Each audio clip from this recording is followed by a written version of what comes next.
sangre corre por mis venas. Vivo en armonía con Miño que va respetando cada ser viviente de esta tierra. Cuando niños no sabíamos el legado que portábamos en el nombre y en la sangre. El cobalme del Eftaru, la diferencia está presente cuando todos se burlaron por llevar en nuestros cuerpos la historia de nuestro pueblo. Apartados de todo el resto, llegó el día en que nos juntamos para hablar de nuestros ancestros entre los diferenciados, ignorando el significado de lo que nos había reunido. Nos dimos cuenta que éramos hermanos y una historia compartida.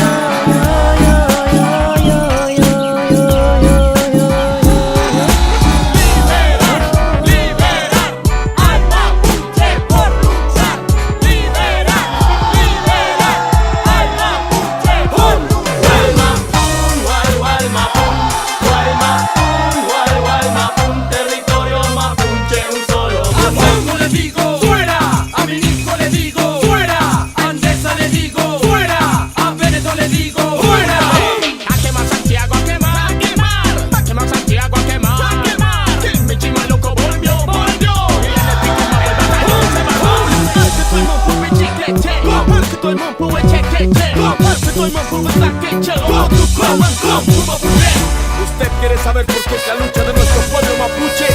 Pues ponga atención a esta rima y escuche. Pues cheque que ni chabulla.